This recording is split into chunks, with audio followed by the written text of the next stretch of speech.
Hey guys, how's it going? Stephen Dubuque here on YouTube as Not Bad for a Target, back again with another video.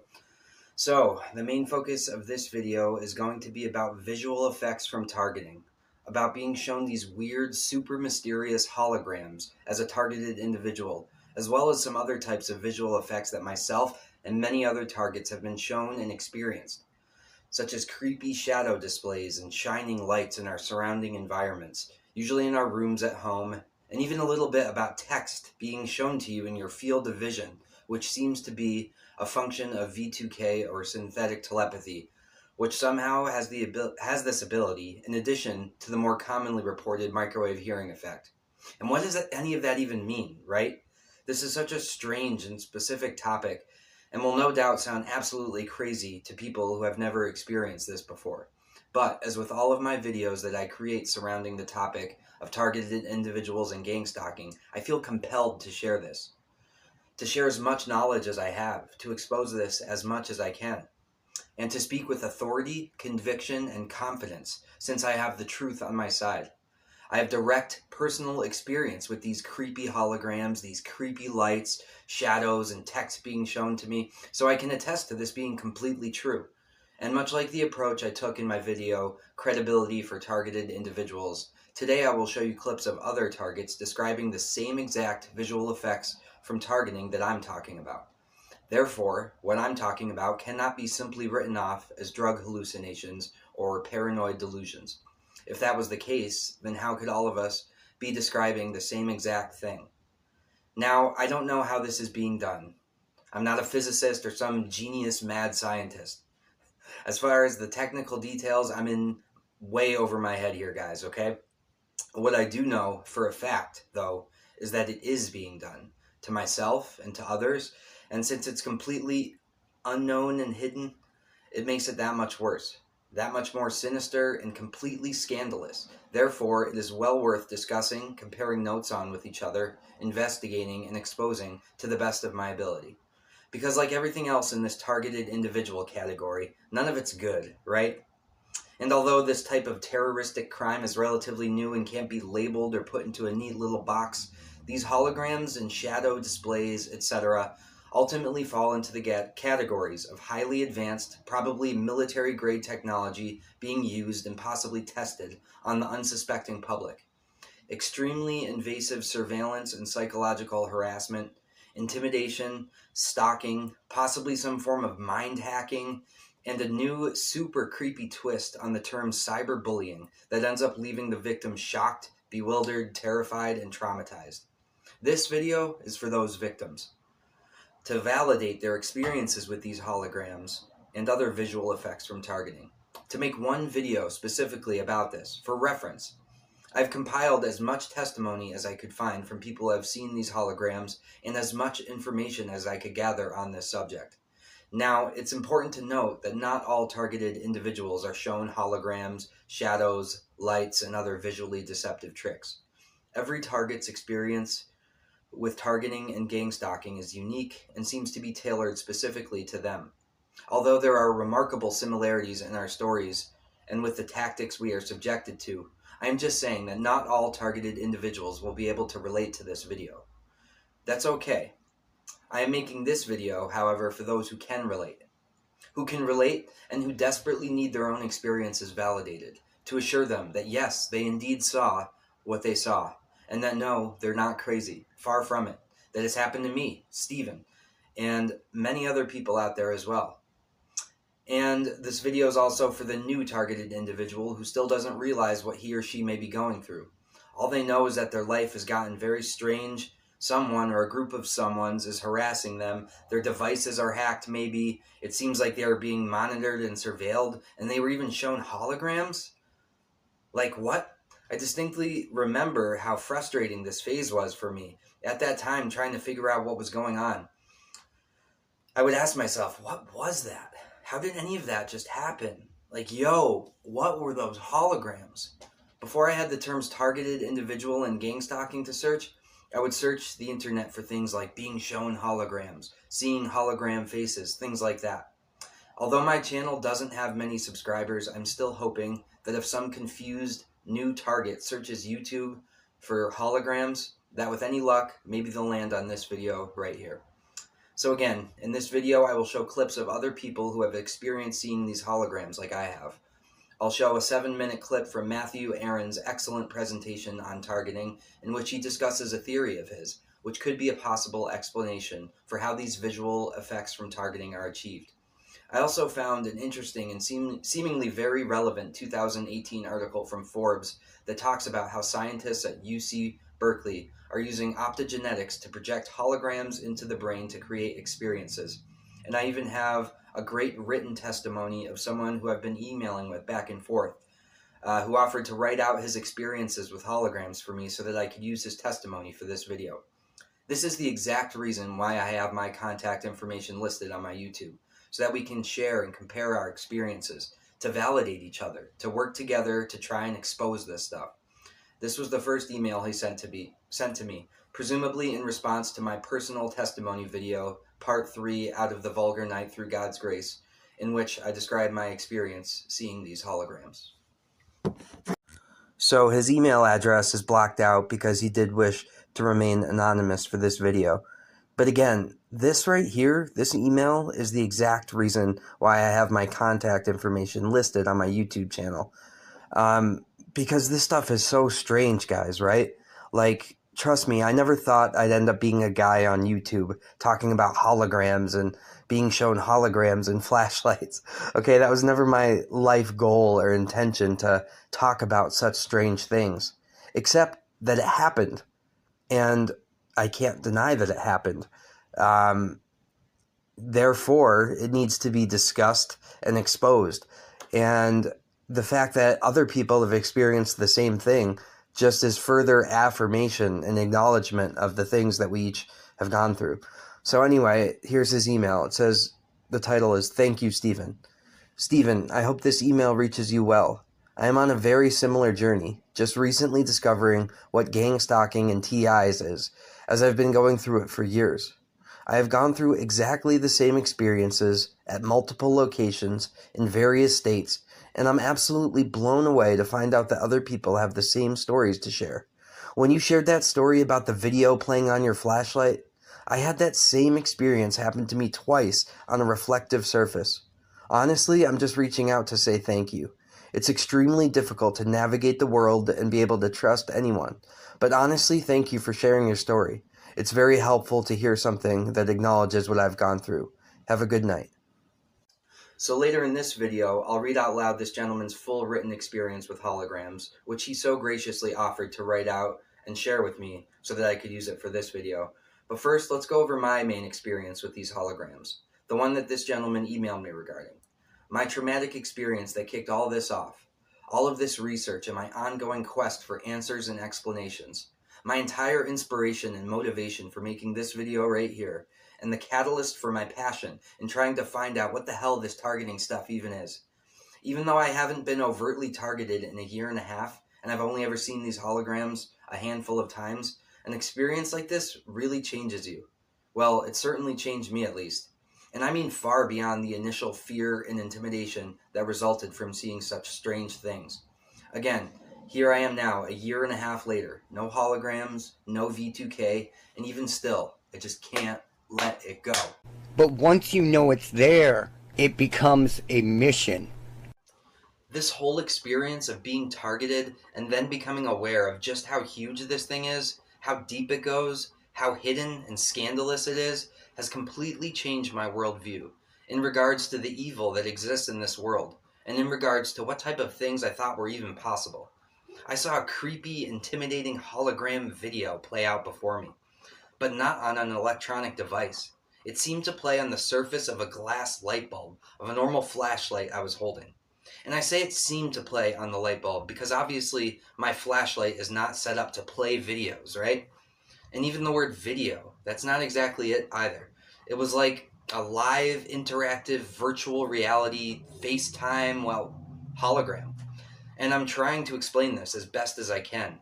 But as with most of the experiences of targeted individuals, it's very difficult to even decide which words to use when discussing these things, to find the correct terminology to properly convey and accurately describe what I saw. because the experience is so far outside the scope of the things that I'm and collectively we're all familiar with.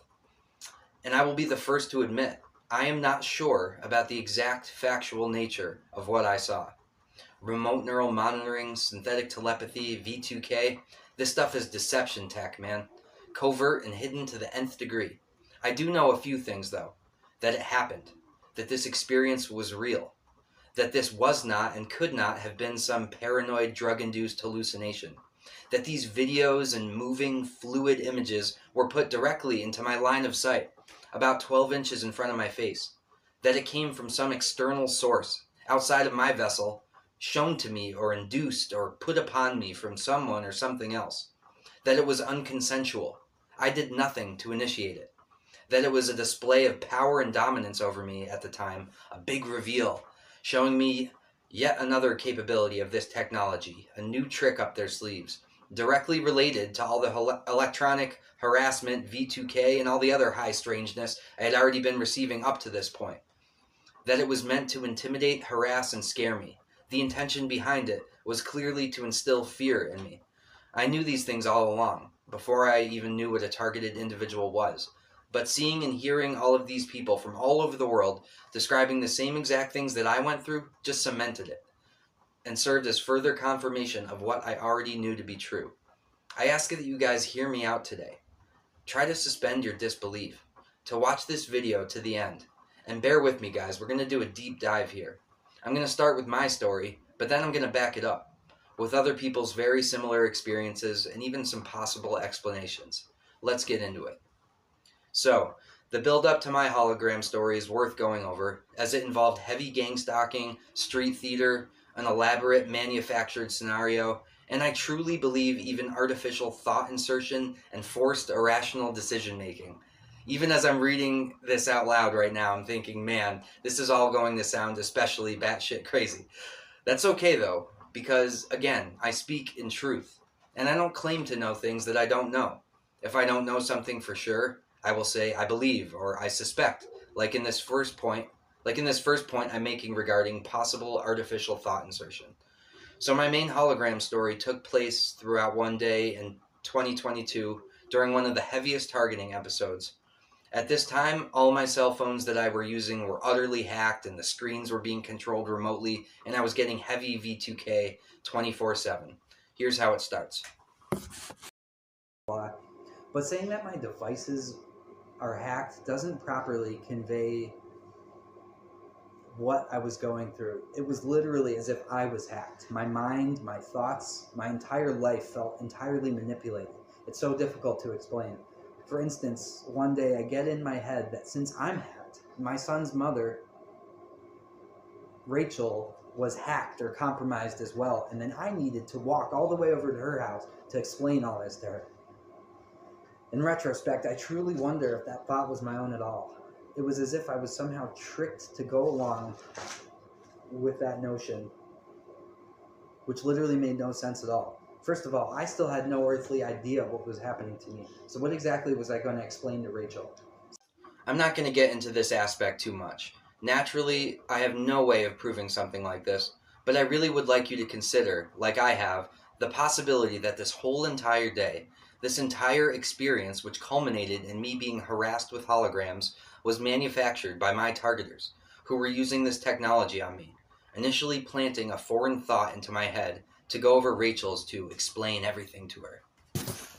The mind control operator can go on to push thoughts and feelings onto the subject or steer them in a particular direction on something. 5. They may go on to do something really irrational, deciding they need to show someone what they know. They need to show someone. That's all they know. These are just insider terms describing the dumbed-down robotic state of the subject. It doesn't matter if the subject has an IQ of 160. A controller directs his thoughts and emotions over theirs, replaces them totally and directs them absolutely, totally, and silently in perfect stealth. People who are going through torture every single day. There is not a moment that I'm walking down the street, because transmission can also happen through the eyes. I can be watching a program on TV, Jeopardy for example, I love Jeopardy, or I go on a ship and I play trivia. I can't play trivia because I'm given the answers.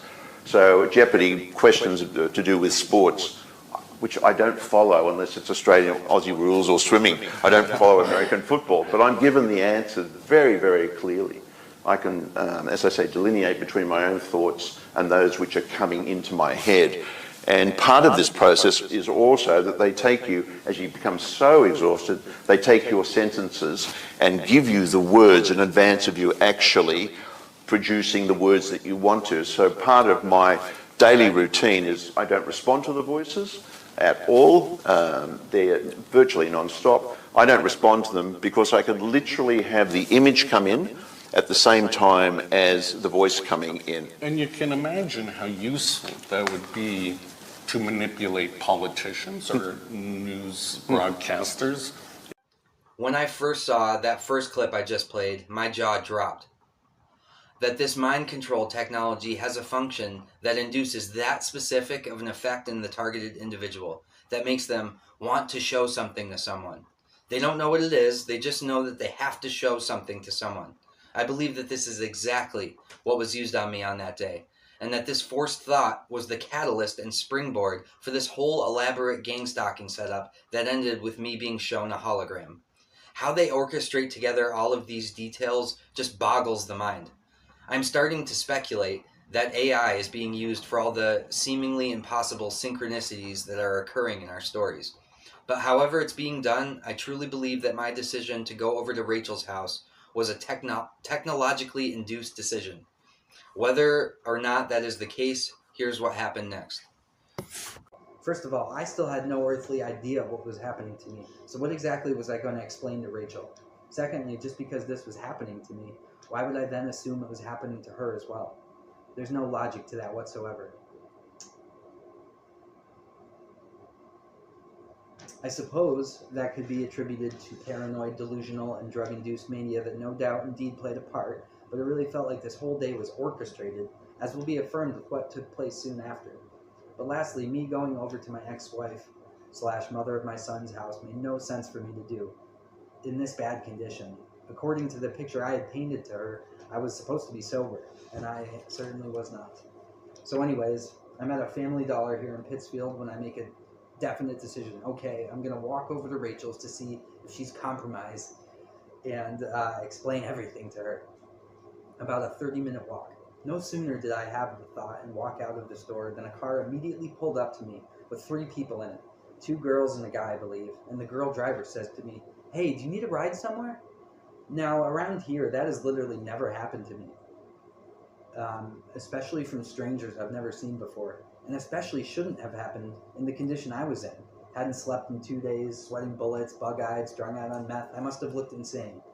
But at the time, I was like, oh, wow, actually, yeah, I do need a ride. Thanks. I'm going to Henry Ave. They drove me over. I'm at Family Dollar. I decide that I need to go over to Rachel's house. This car randomly pulls up to me, asks if I need a ride. I was like, yeah, sure, I'll take a ride. So I'm going to Henry Ave. So they drive me over. I get out, let myself in Rachel's house, and immediately start inspecting everything, looking for wires or cameras or microphones. Again, anything tech. There's no one home initially. As I'm in the kitchen near the glass door, rifling through the blinds, and this part's important, and there's a reason why I bring up all these details. So I'm in the kitchen near the glass doors, like rifling through the blinds, like, you know, like a weirdo. And as I'm doing that, rifling through the blinds, I shit you not, in the middle of the floor behind me, about 20 feet in the living room, this bright light starts flashing. I immediately turn around and see a little pocket-sized light with one button on it in the middle of the living room floor. I pick it up, press the button, it changes from one effect to a direct beam. So I hit it one time and it went like a strobe setting. I press it again, direct beam. This thing was powerful for a little, and this is a real thing in her house. No one was there. Anyways, I press it again, and the light shuts off. I put it in my pocket, and for some reason, I don't exactly know why, I don't look outside to see who threw the thing in there, presumably through the window. It would have had to have been, because the front door was locked. I let myself in the back door. I can only presume that while I was rifling through the blind, someone threw it through her window in the living room. She's got a couple there. Probably out of fear, I didn't check to see who was outside. This thing was so scary that deep down, I probably didn't want to see what was on the other side of that door, who was outside throwing lights in Rachel's house. What if they had a gun? I don't know what these people are capable of, you know? So it was probably out of fear and confusion that I didn't look, and I do regret that. Nevertheless, I resume inspecting her house.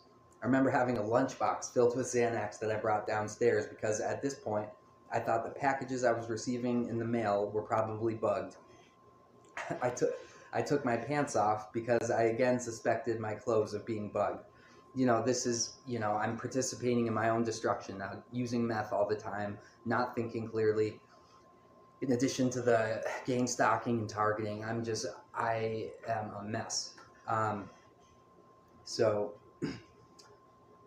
after a couple minutes of pointless inspection, a knock on the door. I cautiously open it to see Rachel's sister's husband, who lived right next door. And he was like, Steve, what's going on, man? Basically, her whole immediate family lived and still lives on that block. And they started coming over one by one. Her mother, her grandfather, her grandfather, her grandmother. Thank God my son wasn't there at this time to see me like this. Needless to say, this was probably the most embarrassing episode of my entire life, as you can imagine. I had no way of rationally explaining what I was doing. God bless Rachel's mom, though, who handled me so graciously and kindly, more so than I deserved. Just kind of slowly guiding me out of the house, helped give me some more reusable bags to gather the random shit of mine that was all scattered everywhere.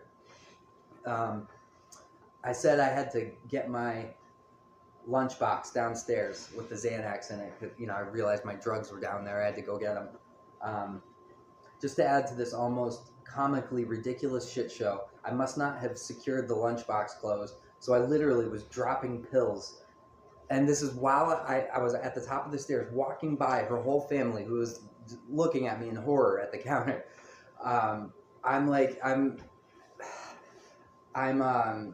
I have this lunchbox in my hand that's not closed. It's spilling pills.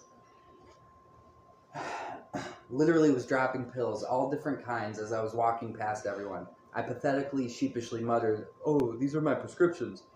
At this point, the grandfather yelled at me, "What the fuck are you doing, man? You're killing yourself, Steve. Get help." Understandably, I slinked out of there back to Target apartment number 2 with Eric. So, fast forward a few hours. I'm in my room with my own flashlight and magnifying glass, just inspecting every inch of my room. So I recently went to CVS and bought a bunch of things I thought maybe would help me investigate all this, which ended up coming down to a flashlight, a magnifying glass, other random shit that didn't make any sense. So fast forward a few hours, I'm in my room with my own flashlight and magnifying glass, just inspecting every inch of my room, still looking for answers, again in vain. All of a sudden, I'm looking into this flashlight, when all of a sudden, a video starts playing in front of my eyes, directly on the surface of the glass bulb. I will never forget this. It literally haunts me to this day. It was like a hologram type color spectrum. It's like blue, red, purple, yellow. And I don't mean like a hologram, like a hologram appeared in 3D before my eyes. No, it was 2D on the surface. It looked like a video, like a FaceTime call or a Zoom call. And it was fully interactive, talking back and forth. It almost had a gasoline-like haze to it. Not very good, high quality. It definitely wasn't HD. It was pretty sketchy quality. Also had the quality similar to those little GIF repeating loop images people use in text. And again, when I say hologram, I don't mean 3D. I just mean the colors in this video that I was somehow watching on the top of my flashlight was kind of like a colors of the rainbow hologram type spectrum. And what was the video of, you ask? Well, right off the bat, it was fucking Richard waving with a creepy smile. as if to say, is your mind blown? And my mind was blown instantly. Now I could hear him talking. Mind you, I had not seen or talked to this man in a year. And now I also hear Eric's voice. Hey, Steve. I said, oh, so you... And remember, he said he didn't know who Richard was. So I see his face. I'm like, oh, so you do know Richard. He's like, oh, yeah, I know Richard. A weird aspect of this, kind of Stockholm Syndrome style. I was almost happy to see Richard in some demented, sick, and twisted way. I remember saying, remember that Julia song you wrote? He laughed and nodded. I chuckled and said, yeah, that was kind of funny. And another reason why I think I was like almost happy to see him was like as soon as I saw his face, I was like, I knew it. This motherfucker again. I knew I wasn't done with him. After that, he made a gesture with his hands as if to present or introduce something. When it cuts to a 2 or 3 second clip of me from behind about 20 feet, rifling through, remember, in Rachel's house, rifling through the curtains like a fucking weirdo, like a crazy person. But now I'm back at my apartment, and I'm looking into a flashlight and see a video, first of Richard, then him going like, now it's me from behind, about 20 feet, rifling through the curtains of the glass door in Rachel's house earlier that day. The perspective of the video matched up exactly with where I picked up that light in her living room. And just as soon as I saw that, the video stopped playing, back to just shining like a normal flashlight. The whole thing probably lasted 15 to 30 seconds. At this point, I'm terrified to spend another night in my room, so I rent a room in a cheap motel a few blocks away. I only bring this up for a couple of reasons. One being I did not have a job at the time because I was falsely accused at Cumberland Farms of stealing, which I did not do. I couldn't afford to be renting hotel rooms, especially when I had what should be a perfectly good and safe room of my own that I've been paying rent for, again, months in advance. This time I don't think it was 3, I think I was paid 2 months in advance, but still. My point is, that's how bad this targeting gang stalking shit is. You don't feel safe at all. It's creepy to the point of being terrifying. You're not safe when you're being maliciously harassed at this level. So there it is. That's my main story with holograms. That wasn't the only time I was shown one, but definitely the most notable one. There was another time I saw Richard's face, who was a previous landlord of mine and one of my main gang stalkers, waving creepily again, and then he showed me what appeared to be 3 attractive women hooking up. Just more vulgar stuff, right? Par for the course at this point. At first I thought that those women were all with him wherever he was at, but then I realized, oh, he's just watching porn. Okay, well, this is awkward and weird. Why is another man showing me porn that he's watching? And through these freaky virtual reality holograms? Like, what the is even happening? Man, so, okay, I can't change how people react to a story like this, whether they believe it or not. I'm not sure I would have believed something like this before it happened to me a year and a half ago. Probably not. And I don't have the courage to ask people who have seen my videos if they believe all of it or not. I would suspect, though, that most non-targets who have watched my videos believe parts of my story. Like probably that I had a weird landlord who was probably messing with me, playing games, and that my devices were being hacked. But that the rest of it, like the holograms, shadows on the wall, tricks with light, they probably think that I'm telling the truth the best that I know it, but that this didn't really happen. That it was a drug-induced hallucination from meth. I get it, truly. I can't be mad at people for not believing the things that I went through because, again, it is so far outside the scope of the things that collectively we as a society are all familiar with and what we think to be possible. Having said that, however, I will say that it is incredibly frustrating. The fact that my trauma has to be debated before it's acknowledged or even listened to. That, unfortunately, is the plight of the targeted individual, though, isn't it? I know for a fact that this was not some drug hallucination. I'm a sane individual. I know my mind. I know what is real and what isn't. I've been sober a year and a half now, but before that, I have had extensive experience with all sorts of drugs, and I know what drug hallucinations are and what they aren't. Drugs could never produce the virtual reality type hologram that was shown to me, okay? This is something else, something new. And like I said before, I already knew this before I even knew what a targeted individual was. But then I discovered the terms targeted individual and gang stalking, started investigating them with a passion, and quickly discovered that literally every single thing I went through was being described by countless others. So you don't believe that I could have possibly been shown these holograms, that I'm making it up, or that it was just a hallucination? Well, what about all these guys? They were all hallucinating holograms as well? Oh, and before I get started with these clips, one of these people I am about to show is from a girl named Francine, or that's what the video title says anyway. I randomly found this video, which only has like 25 videos, or excuse me, which only has like 25 views on a random channel with not many subscribers. It's an 11-hour compilation of separate videos she's made, which I will leave a link to in the description of this video.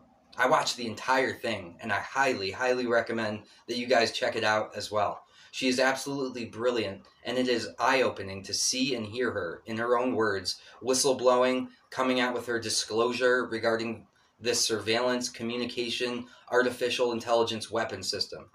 So for me, I've made all my videos after the fact, not currently experiencing V2K, thank God. But unlike myself, while she's recording her videos, she's actually in the midst of full-blown targeting in V2K. So she'll be talking, saying her own words, and then comment saying, I'm hearing with us, I'm hearing for us. Stuff like that. It is fascinating to hear her talk about all this, all while the V2K she is getting seems determined to distract her and throw her off course. It is one of the most interesting and best displays of someone who is actively going through V2K that I've ever seen. I would love to know how to get in touch with her, to do an interview with her, or even just to talk to her, ask her some questions about targeting, and just see how she's doing these days. If anyone watching this video knows who she is, or what she's up to these days, or where I can find her channel, anything, please let me know. Thanks. Virtual interface torture, an emotive virtual interface technology over remote distances. For me, this is holographic, and that means I don't just see it. It's a virtual interface that actually takes up space and a density in my field. I'm hearing in my awareness, and it projects. I mean, I've even experienced holograms, holographic weapons. I've even experienced that. Including false light hologram, visuals. I'm talking about visuals. And then I started seeing holograms, like faces and stuff like that. And they started messing with the computer in my car for various destinations. And I went to some of them and I was seeing holograms, faces, and various other objects. I do receive audio and visual transmissions to the brain and to the body. I sometimes see the holograms or holographic imagery that other guests on Ella's podcast also describe. It gives you kind of an inside track on where the technology is going. And one of the issues, this is from June 2004, and it's on controlled effects. And these are effects not just to impact machinery or hardware or computers, but it actually the idea of affecting the ultimate system, the human being. And this is what it says. By studying and modeling the human brain and nervous system, the ability to mentally influence or confuse personnel is also possible. Through sensory deception, it may be possible to create synthetic images or holograms to confuse an individual's visual sense, or in a similar manner confuse his sense of sound, taste, touch, or smell. In other words, to create artificial illusions that are so real you cannot distinguish them from reality. This type of technology, whether it's in the head or an external manifestation, both of which are being pursued actively by the military as one of the major areas of research in the 21st century. Broadcast a hologram. Well, either way, in the right circumstances, you can see them where they are. Okay, you can see the person that's connected to you where they are, because that's the way the broadcast works. Okay, so you really need to create certain circumstances, and reflective surfaces are good for that, and using prisms and like glass, glass or like something like a iPad screen or something like that with some prisms and certain kind of lighting to be able to see that form of broadcast. Computer screens work well for that. When somebody's connected to you and you have the screen off, a lot of times you'll be able to look into that screen and see them where they are. Just because of the waves coming to you, it's just how it works. Okay, I'm not a physicist and not some sort of electrical engineer, so I can't exactly tell you how that works, but I can tell you that for certain 100% it does work that way. And I've been able to look into a computer screen that was turned off, or just a blank screen on a phone or anything really, or even in glass, and see Emily or Marcus or several other of these gang stalkers where they are. Directly to the brain. All of these media systems that are communicating with us over the web, where you have the option to click like or dislike or move on to another page or X out. Can you imagine having that superimposed upon the mind, upon the body, upon the heart, to have no choice? Really, this is an entirely forced process, this communication system that directly transmits visuals and audible dialogue to the brain. I have had people tell me about little holographic images, almost to the point of like VR. So you had a sort of a hologram, basically, yes, on your wall? Yeah, okay, I didn't know that. I had that happen twice at the beginning of my targeting. So you're in the hologram phase like I was. Yes, yes. Of how the technology evolved and how it would be used against us. This area in particular, in fact, the Military Air Force Research Lab refers to this whole area as controlled effects, the idea of being able to overload all of the sensory systems so that you can create complete sort of holographic experiences. And then also you get into holographic pictorial language, which is something else DARPA uses on you and your subconscious.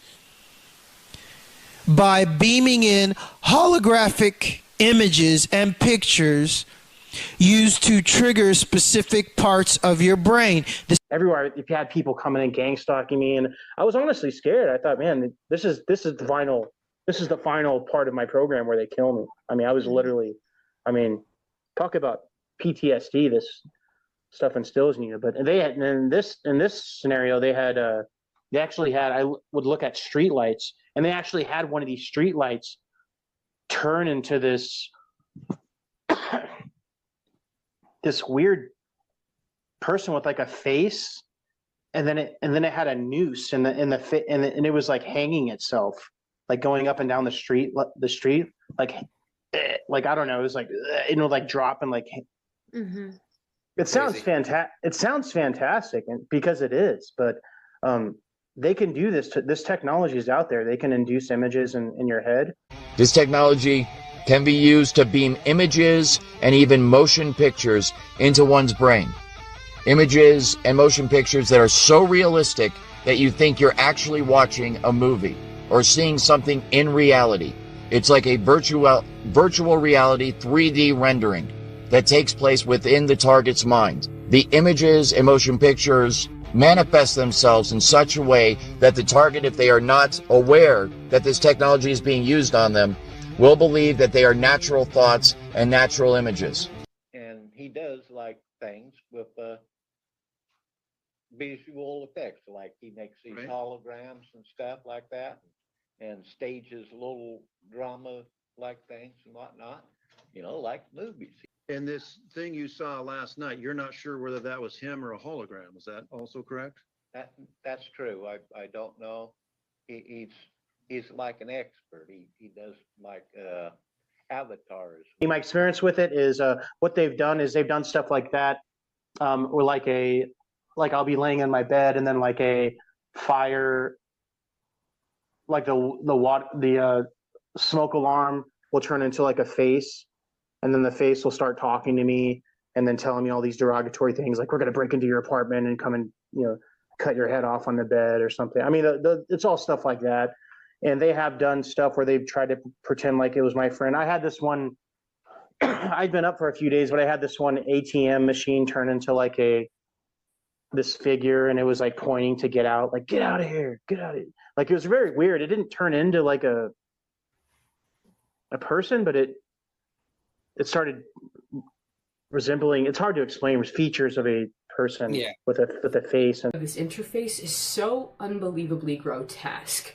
I mean, I get just like mangled, like my thoughts are just like mangled prey, where logic and reason are, I'm hearing go away, are like nothing, where it actually takes a holographic form, where it's like in my field, I'm hearing material. It's like it configures into dialogue and visuals that are like, sometimes it's like morphing, you know, like one's got like a jumble of like body parts that are like globbing in and out of each other. I mean, just like the way that it animates my torture, the way that it animates that space of processing its material in order to reverse engineer the finished product is not something that has to be logical. It's entirely fucking demonic. It's grotesque, and it forces me to carry this. I'm hearing burden. I'm hearing with us, for us. It's hurting people, and it's fooling people.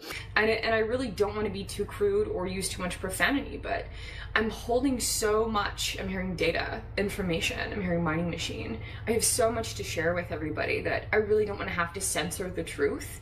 This is a really ugly machine. It's a really ugly system.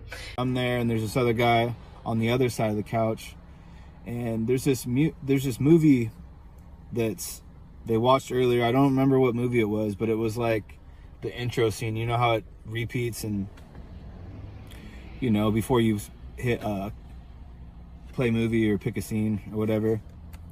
Like stuff kind of got weird with this dude. Like he's getting a little more aggressive, and I'm like, and dude, I'm telling you, this guy's like a huge guy. And so like I'm like not really sure what the limits are, like what he can and can't do, but he's like getting a little more like aggressive, but not like directly threatening me or anything. But he's kind of moving around the house, and he's like pissed off about this music situation.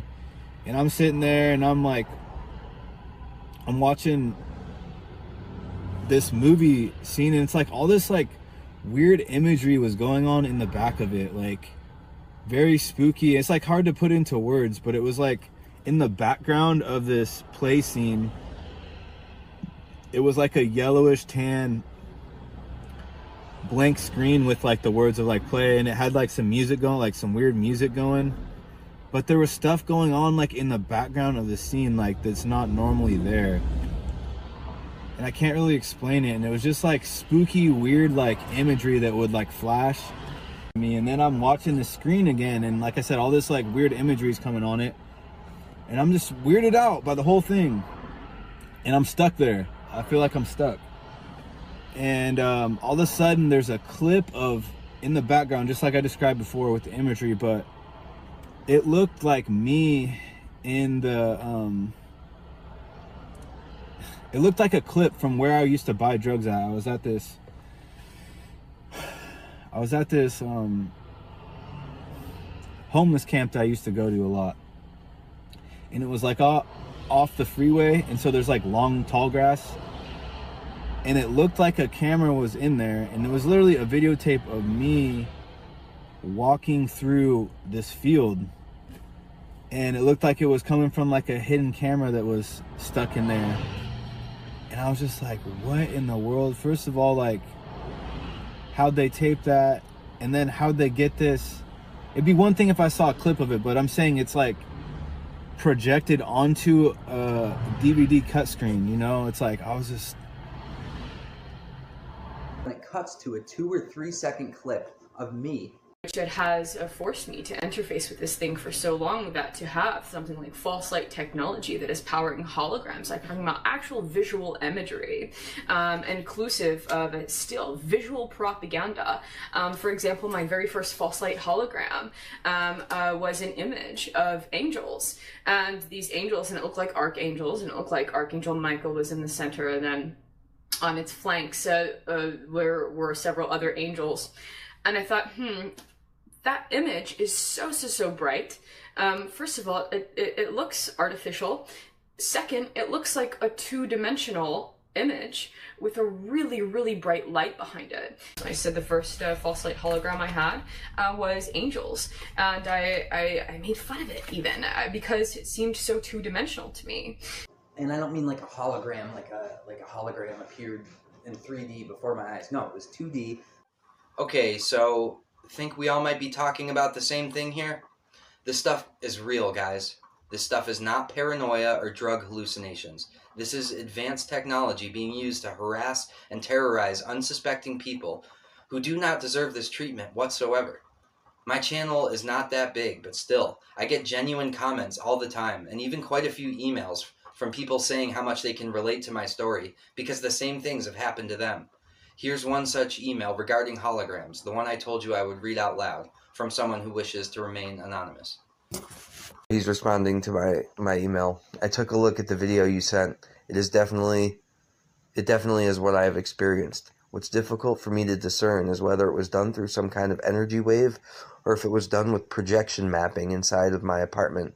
There were aspects of the visual that seemed directly correlated to it being some type of projector being used, but other aspects of it that could only be explained with someone sending visuals to my brain. As crazy as that sounds, I'm not sure how else it would be done. So, here's his story with holograms. The past 3+ years, I've been experiencing deep layers of gang stalking. Nearly every aspect of my life was being deeply manipulated, watched, and controlled. Over the years, I had moments of clarity, but it took many different experiences in order to fully comprehend the gravity of the situation I was in. All of my apartments had been broken into. All of my important documents were stolen. My computers, phones, and TVs were hacked into, and eventually all of these devices were subsequently stolen. My personal relationships were manipulated. Every person I was meeting were setups and manipulated. If I met someone at an event, at a meeting, in a treatment program, or even the people I was dating were part of this gang stalking. I would go through rounds of setting my life up, meeting new people, and thinking there was no way they could be involved in this. Then slowly it would be revealed to me that every single person in my life were involved in this gang stalking. They are patient, insidious, and maniacally detail-oriented. They had access to my technology, and then when I was researching apartments or looking up places I was going, they would send people to already be at these locations. Then I would be manipulated into thinking I was meeting a new friend or starting to date someone new, and every single person that was in my life was actually part of this gang stalking. After several years of dealing with this, and at least 5 rounds of trying to completely rebuild my life, I thought I had escaped the stalking. I was able to get a new job, a new relationship, rent a new apartment, meet new friends, rebuy all of my possessions, get a new car, and truly felt like I had escaped this situation. I even had been gaslighted into believing I was crazy and that these things weren't actually happening. I knew deep in my heart that a complex network of demons had taken over my life, but it was so complex and unbelievable that somehow I just thought I could move on from it and try to rebuild and forget. Then all at once, everything came crashing down again. After months and months of feeling free from this gang stalking, I made the mistake of reaching out to someone from my past and was convinced to help them out. I ended up using drugs again with this person, and very quickly it descended into a very dark and demonic energy. It was made very clear to me that this group of people was going to take me out, as they had in the past. I ended up escaping the situation I was in and went back to my apartment. When I got back to my apartment, the first thing I noticed was a red suitcase sitting in the parking lot right next to the door I always go into. Based on everything that has happened to me in the past, this was a very obvious sign to me that this group was planning on getting rid of me that night. I went up to the apartment, completely freaked out, not knowing what to do. When I got into the apartment, I got to the front door and noticed the door was open, as if someone had been inside. I didn't have anywhere else to go, and reluctantly went inside. When I got into the apartment, I immediately noticed that someone had been inside my apartment. My mattress was pulled away from the wall, and someone had cut a long hole in the back of my mattress, as if someone had put something in there or was hiding inside the mattress. I also noticed that my brand new jewelry I had just bought was gone, and a box of my personal important documents were gone through, and several of my important documents were missing. Feeling completely overwhelmed and without any help, I went to the living room and sat down in my chair. From this chair, I could see down the hallway, all of my living room, and out of the windows. I ended up grabbing a knife from the kitchen and put it down in front of me, not knowing who was inside of my apartment or what was going to happen next. As soon as I sat down, I could just sense that someone was either in the apartment or something demonic was going on around me. As I sat there, I was looking towards my bed that was in the living room, and there was a very large mirror leaning up against the wall beside my bed. For whatever reason, my entire focus was on this mirror and on the bed. Because there was a large cut made to the back of my bed, I didn't know if someone was in there or if something had been put inside the mattress. My attention was staring at the mirror. After about 10 minutes, I started noticing what appeared to be colors or lights showing up on the mirror. At first, I was trying to tell myself that nothing was going on, but pretty quickly I realized I was 100% seeing something in the mirror. The colors were holographic, blue and red, orange and teal. I then noticed that the images I was seeing looked like a projection of a video conference call onto my mirror. I could see several different people in separate windows as if a group of people were on a video call at the same time. I could not hear anything, but slowly I started realizing that the people showing up in the mirror were all people from my life, very good friends of mine that had not been in my life for quite a while, people I deeply cared about, along with people I had done drugs with in the past. I was in complete shock. I had suspected in the past that some of these people may have been involved in my gang stalking, but some of them I would have never guessed in my entire life that they would ever be involved in this. As the silent videos were being played on my mirror, I focused in on each person individually and realized that it was over 5 people from my life, and all of them are people I would say I was really close with at one point. They were shaking their head, putting their fingers up to their mouth as if they were telling me to be quiet, and even making shocked faces as if they were trying to scare me or communicate to me that I should be scared.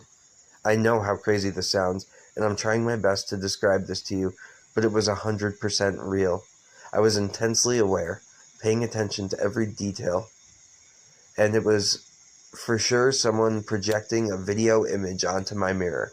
I kept looking around the ceiling or beside the bed, trying to figure out where the image was coming from. It was a crystal clear image and definitely was a group video chat that was somehow being projected onto the surface of my mirror. And all of the people in the video were people I knew. I watched the video being played for over 30 minutes. I even was talking out loud to the people I was seeing in the video chats, and although I could not hear what they were saying, I could see that they would visually respond to me based on what I was saying, nodding their heads, shaking their heads no, signaling with their hands, laughing together as a response to the things I was saying. The message I was getting from this video projection was that these were the people that were involved in my gang stalking, and that they were showing their faces to me because they planned on harming me that night, and it wouldn't make any difference to them if I saw their faces because I wasn't going to be alive by the end of the night. I ended up pleading for my life out loud, begging with the people I could see in the projection, telling them I didn't want to be harmed, that I had a purpose still here on the planet, and begging them not to hurt me. After I would say these things out loud, I could see them respond by laughing together, showing me I needed to shut up by putting their fingers over their mouth or interacting with each other on the video, but I couldn't hear what they were saying. While I was in this moment, I did my best to stay in the present moment and really focus on all the details. There's absolutely no way in hell that this was paranoia or my brain making this up. The images were as real as looking at a computer screen, and the collection of people on the screen were all from different parts of my life, and there's absolutely zero chance that my brain created all of this on its own.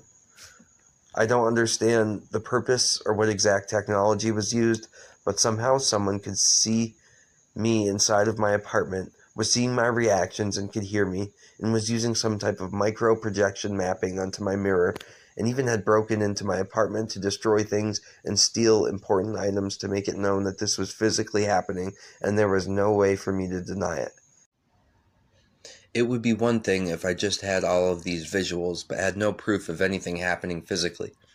But I know for sure my door was unlocked and open, my jewelry was stolen, My important documents were stolen, and this video was being projected and was absolutely crystal clear, and there was no denying it was real. I really wish I had a picture of this or a video to be able to show you what everything looked like exactly, but unfortunately my phone had been hacked into earlier in the night, and I didn't have any way to record this. But I'm fully aware how crazy this sounds, and I'm not ashamed to share this with people, because I'm not looking for any approval from anyone.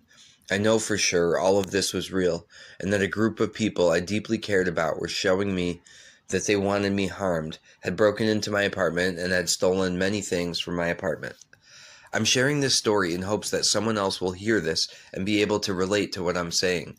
I know for sure these tactics are used by other gang stalkers, and that what I was shown and what happened to me is not a unique experience.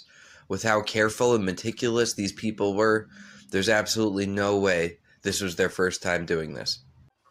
This targeting stuff is deep, multifaceted, goes far beyond being gang stalked and followed around by strangers. Again, it's different for everyone. Not all targets get hit with hearing V2K. Not all targets are shown holograms, creepy shadows, and light displays. Not all targets are gang stalked either. And I think people should start using these two terms a little more clearly. When I say targeting, I'm referring to the technological aspect of this whole thing, like V2K or voices and other sounds being projected into one's surrounding environment, being shown holograms, the extremely advanced computer and cell phone hacking that a lot of us have went through, getting hit with some sort of directed energy weapons, these sort of things. When I say gang stalking, I'm referring to the social aspect of this whole thing, being followed in public by strangers, street theater, workplace harassment, slander campaigns, that sort of thing. For me, that seems to be the easiest and clearest way to refer to all of this stuff. Anyways, I digress. So now, a shorter segment on creepy shadows being projected into the target's environments, as well as light displays, for lack of a better term. Let's get into that. And why am I talking about shadows and lights in a video about holograms? Well, because it's in the same ballpark. It's definitely related. Visual effects from targeting. It sure seems like these shadows and light displays are just two more settings or capabilities of these hologram broadcasts. Again, I'm in way over my head here as far as knowing the specific mechanics. It would seem that this new tech they are using is huge in scope, multifaceted, and an absolute beast. I don't know how this stuff is being done, but I know for a fact that somehow it is being done. And in addition to the V2K, some more hard-to-believe stuff, he was doing visual effects that I have no idea how he accomplished. Like, for instance, it could have been that same night, I think it was actually, but I was in my bed being harassed by him. He taunted me with his usual, "I can't believe you still haven't figured it out, Steve." I bluffed this one time, and not very cleverly. I was grasping at straws, to be honest. I had no earthly idea how he was doing any of this. I still don't. But I remember saying petulantly, "I did figure it out. I know it's somehow wired through that smoke detector on the ceiling." And I pointed. Yeah, you gotta understand, that's what it was like in this apartment. Everything I was doing, I pointed, and he knew what I was pointing at. He was able to comment on it, as if he had full visual and audio of everything I was seeing and doing. Anyways, I pointed to the smoke detector. He says, "Then why haven't you done anything about it?" I said, "I don't want to get electrocuted. I don't know how you got it set up." I look over at the wall near my bed, and I see a shadow on the wall, presumably him. So I just said, "I don't know how you got it set up." And I see on the shadow him going I swear, this is all true. And I see a 5-foot-tall shadow of presumably him starting to do this gesture up and down with his hands in a vulgar manner. It's really a different type of obsession when these people are targeting you. But I would get stuck in this state after 20 minutes of sleep. And that would be times where I would just wake up, and I would that would literally be like a black figure standing over me. I would be wide awake after I opened my eyes up partially. I would be awake, and I would see black figures standing over me.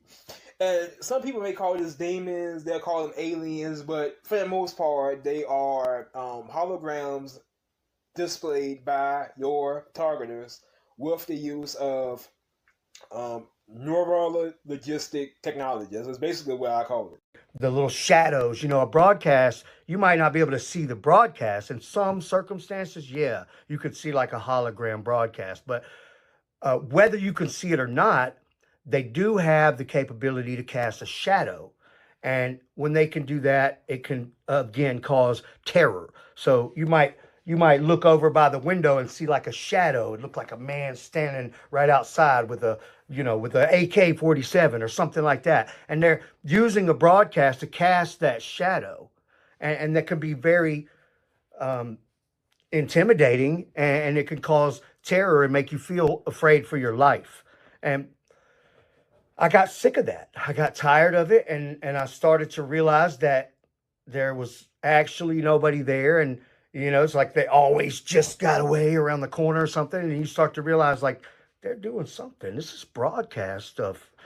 I used to be able to see red light with my eyes closed or with my eyes open in my bathroom, and there would be illuminating red light flashing on the wall. Another visual trick I saw in this apartment one night, I'm thinking, how is he getting in and out of my apartment so quickly? Because I've never heard of V2K at this point. I didn't know that it was possible to throw noises in an environment. So I thought that I was like, how is he getting in and out of my apartment so quickly? Because I'd be downstairs and would hear shuffling upstairs that sounded so real. And there were no doors upstairs. I remember me saying out loud, what do you have, like secret trap doors in here or something? I hear laughter. I said, I knew it. Where is it? One section of the wall just illuminated, as if a small flashlight was being shown on it. My jaw dropped again. There were no windows or angles from which someone I couldn't see could possibly shine a flashlight into my room. And as quickly as the light showed up, it then moved from that section of the wall to the next, then across to the closet, until he had covered every section of the room. More sick laughter from him, as if this whole episode was to taunt me with the fact that he can get at me from any and all angles. And I'm waiting there, and all of a sudden, like on the side of this RV, this light blasts on the side. Like it was like someone turned a spotlight on it. And I'm looking around and I don't see where this is coming from. Like I don't see how this is possible. So the first thing I see is like this spotlight, bright light on the side of the RV. And then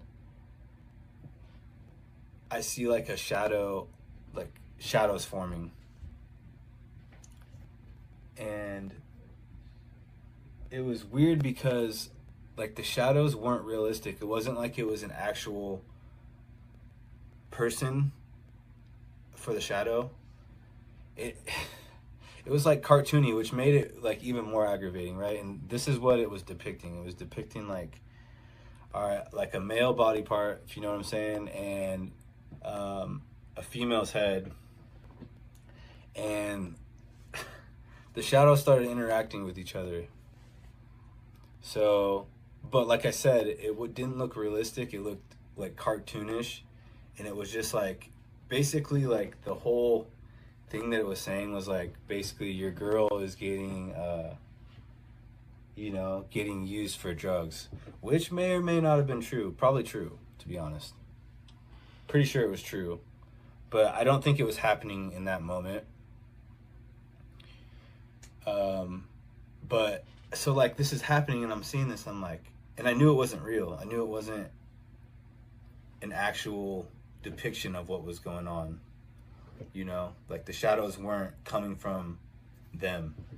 But I'm looking around and I don't know how this, like where's the light source coming from? Who's messing with the shadows and how are they making it look like this without a bunch of practice and like, multiple people involved? It was so strange, right? And I still don't know how it was pulled off, right? Again, we're talking about the same experiences here. Okay, so now I'm going to talk about something I really haven't seen too many targeted individuals describe, but it is absolutely something I've experienced on 2 different occasions that I can recall. And that's being shown text or in my case, what looked like written messages, like on a note, placed in my visual field, almost like it was coming from my peripherals. Here's my main story with that. But before I show it, I will point this out, that it truly, really appeared like these notes were being passed to me, in this case, on fortune cookie fortunes. And I even had the sensation of picking them up and bringing them closer to my face to read them. But during this day, I was under such heavy influence from mind control, I believe that this was just another capability of these hologram broadcasts. This is all a trick, it's a lie. That's when shit got really dark. I remember going to get a drink from the fridge, a blue raspberry body armor, and looking at some prepared chicken parm dinners in my fridge, which I've purchased and enjoyed 100 times before. Well, these two I currently had this dark blue film all over them, as if someone had sprayed something directly on them. Of course, I naturally thought, what the fuck? Is someone poisoning my food, or at least tampering with it? This sent me in a panic. I threw the food out, just grabbed the drink, went in my room, slammed the door behind me, locked it, as if to barricade myself in. I'm laying in my bed and start seeing my door shake and hearing, and it looks like someone's pounding on it, trying to get through. Someone's pounding on it, trying to get in. I'm like, what the fuck do you want? Just more pounding. Like really pounding now, so that I'm worried the lock isn't going to hold. I rush to the door, sit down with my back to it for extra support. You know, like this, again, on the floor, against the door, rocking back and forth with my head in my hands in torment and anguish. I take a sip of my drink and notice it tastes bitter. I'm like, what the fuck? Did you put something in my drink? What happened next, I can't make sense of.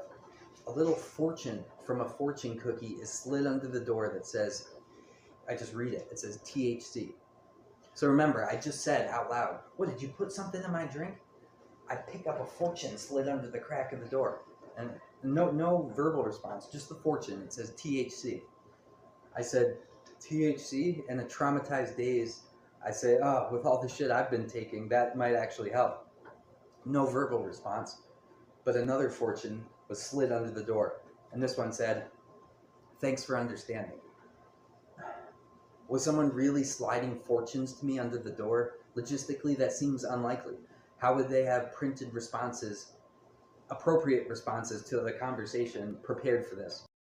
So, never mind the pounding on the door that I saw and heard that made it look like my door wasn't even going to hold. And then right after the fortune cookie thing, if you want to hear the whole story, watch my video, part 3, Out of the Vulgar Night Through God's Grace. But basically, I got in a physical battle with my armoire, because at the time it truly seemed that someone was trying to come into my room through the armoire. The edges of the doors on it were protruding out, like someone was about to bust through. I'm telling you, it was so real looking. I saw it with my own eyes, in my visual field. In the end, though, there was nobody inside my armoire. Yet another visual effect from targeting. Have you ever seen the Black Mirror episode Playtest? This whole experience was a lot like that. But I haven't heard enough other targeted individuals talk about something similar to this that could really validate my experience. Not yet, anyways. I'm curious, guys, has something like this ever happened to you during a targeting episode? If so, please reach out. I'd be very interested to hear about it. But anyways, back to the fortune cookie thing. So, I just want to talk about a specific detail that's really weird, but that I definitely noticed on both the occasions that text or a note was put in my visual field. So, I was crouching with my back to the door, right? And these fortune cookies were being passed to me under the door crack, right? Well, I distinctly remember, like, seeing a vague hand, like, passing the fortune cookie to me, and even, like, a little, like, shuffling sound like that. Like, I swear, that's what it was like. Where was I? I distinctly remember, like, seeing a vague hand passing the fortune cookie to me, which, if it was really someone passing me a note, wouldn't make sense, right? I was by myself in that room, and the whole targeting scenario at that time was that it seemed like someone was harassing me outside, right outside my door. How would I see a hand going in like that? Like, you know, under the door crack, a hand can't fit. So it's, but I did see that 100%. And the other time this happened was in my apartment on Howard Street, Richard's place I was renting a year prior. The script of this particular targeting instance was that Richard was trying to recruit me, which I definitely have my doubts that this was even a real proposition or possibility, but at the time, that's what I was trying to be tricked into, at least, into joining him or listening to him or being subservient to him and to stop fighting this, as the V2K would often say at that time. But anyways, he tried to make it seem like I had no choice but to join up with the gang stalkers.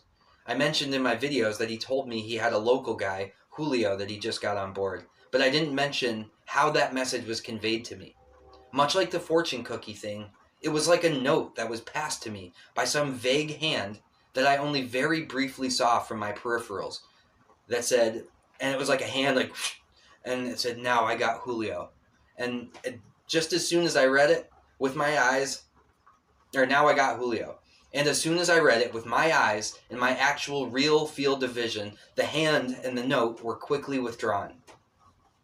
So again, I haven't found a whole lot to back up these stories yet.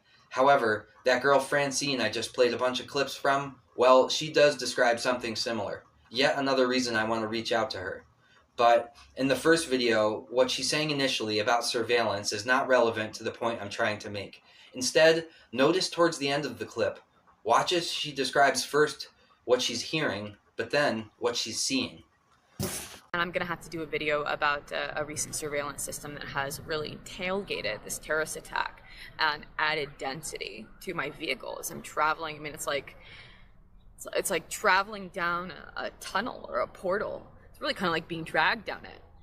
And then it's like I've got, besides the added weight density of the surveillance that is responding or carrying forth, I'm starting to realize that the surveillance system has been there for a lot of I'm hearing training, I'm hearing us, I'm hearing with it, and I'm getting research, seeing it in text, and it's something that I have noticed. And again, being under constant observation, the nature of the surveillance technology is one that would just baffle people if they understood how many dimensions of surveillance, how invasive, also how predictive, and how I'm hearing visceral, and I'm seeing in text right out in front of me, visceral.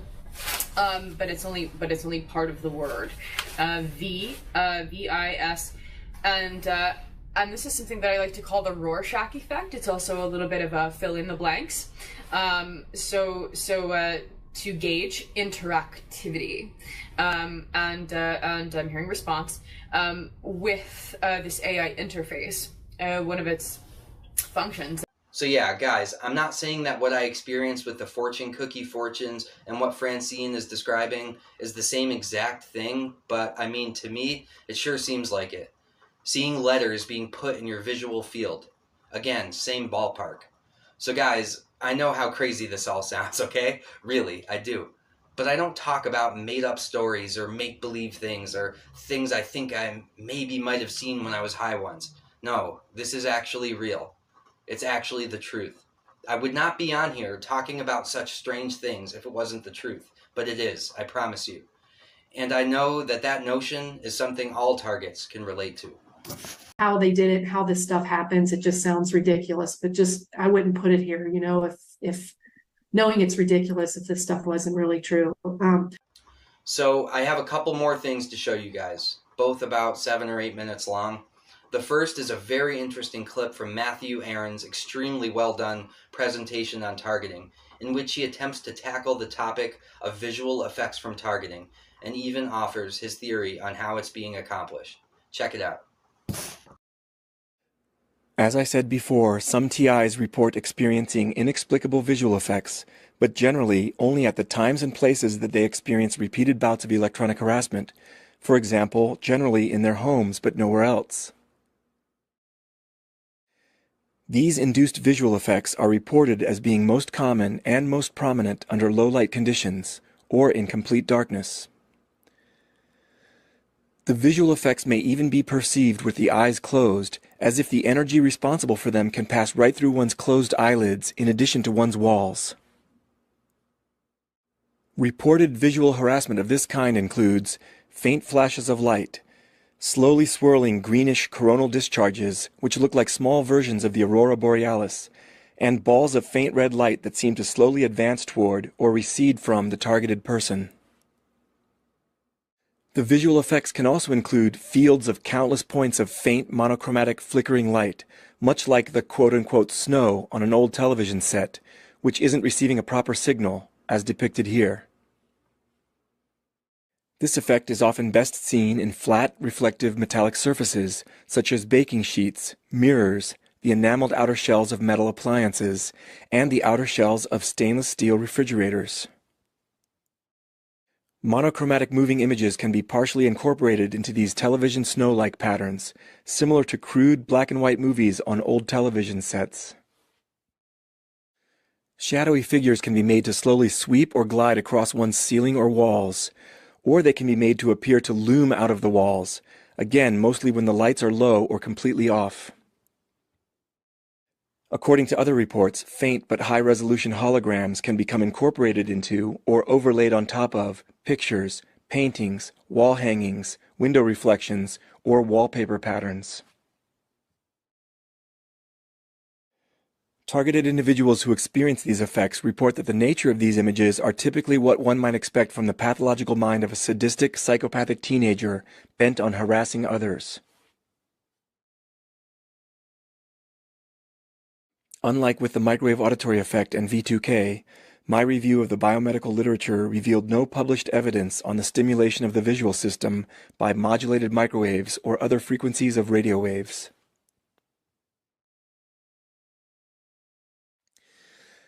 However, it did reveal information supporting a tentative hypothesis for photoreceptor stimulation by modulated radio frequency signals, which is plausible from a neuroscientific standpoint. There is scientific evidence that radio frequency energy can affect voltage-gated calcium channels. Professor Martin Paul of Washington State University reviewed this evidence in papers published in the Journal of Cellular and Molecular Medicine and the Journal of Chemical Neuroanatomy. Voltage-gated calcium channels are widely distributed throughout the body. These ion channels play key roles in the contraction of skeletal muscles, smooth muscles, and heart muscle, the transmission of signals between nerve cells, the secretion of hormones from glands, and several other bioelectrochemical processes. In fact, the coupling effects between radio frequency energy and voltage-gated calcium channels, and possibly other types of voltage-gated ion channels as well, may be the central mechanisms underlying the so-called non-thermal bioeffects of radio waves. In the eye, sensory cells or photoreceptors called rods and cones transduce incoming visible light signals into cascades of electrochemical events.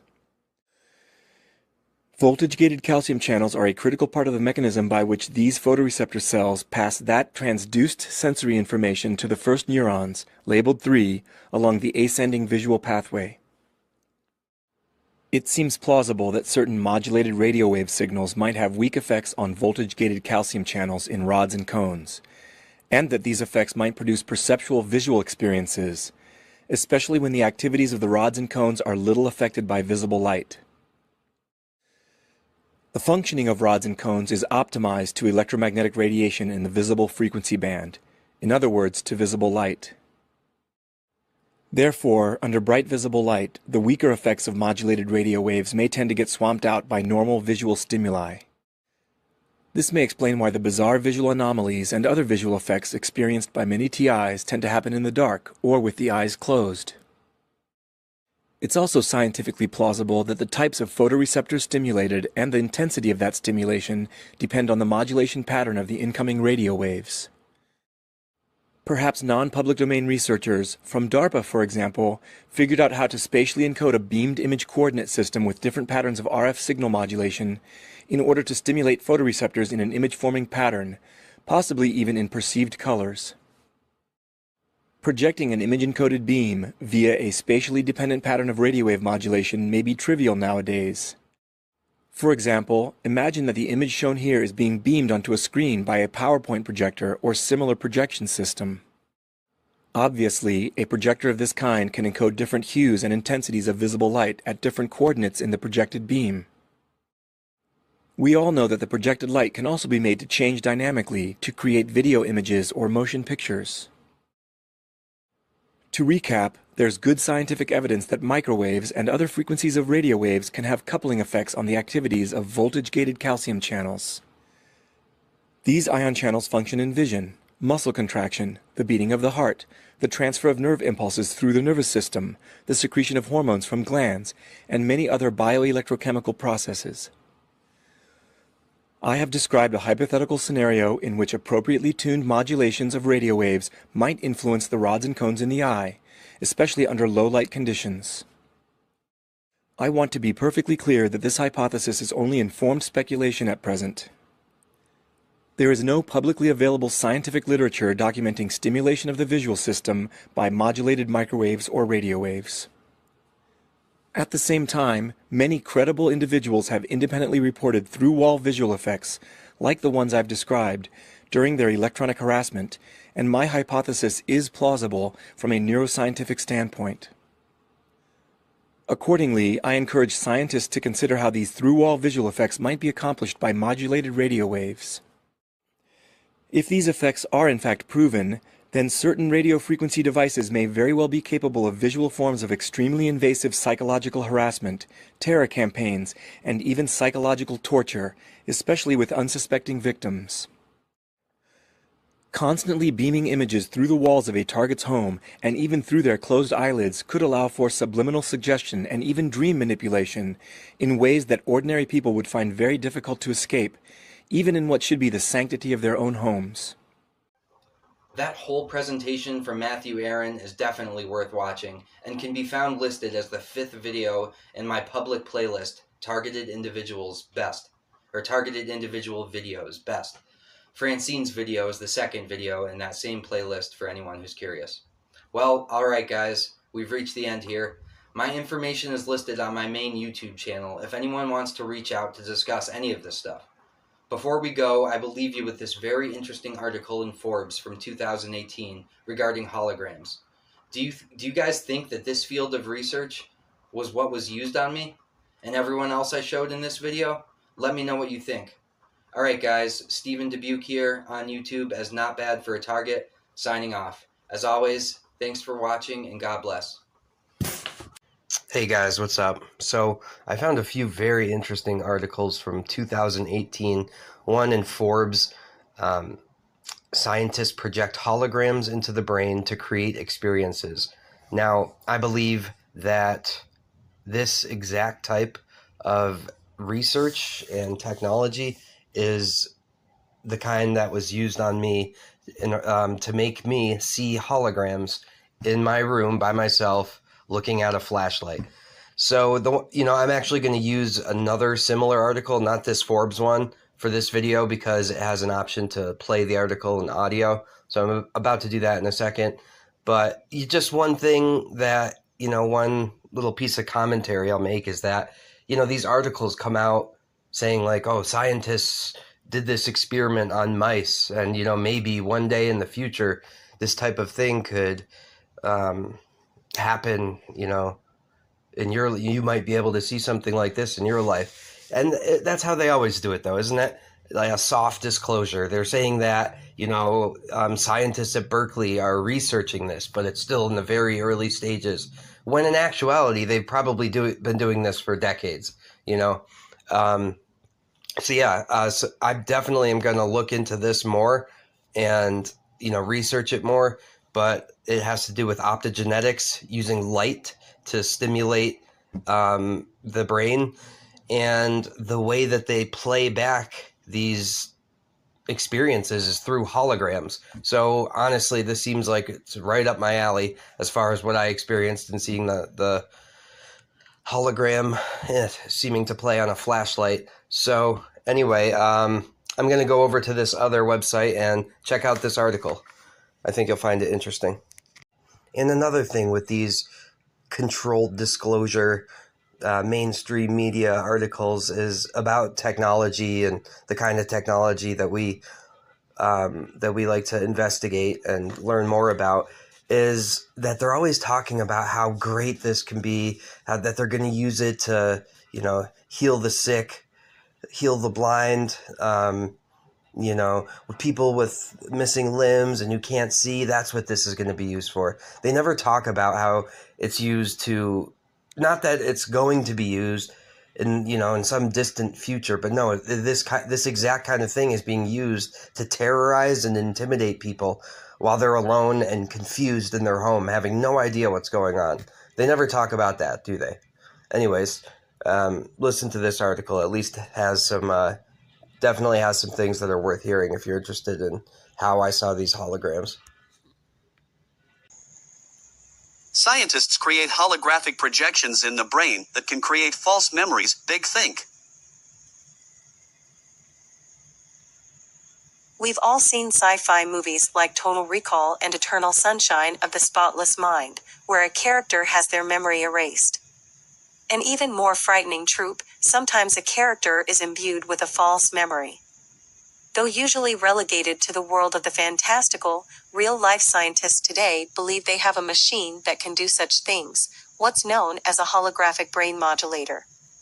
Researchers at UC Berkeley have been developing it, the details of which were published recently in the journal, Nature Communications.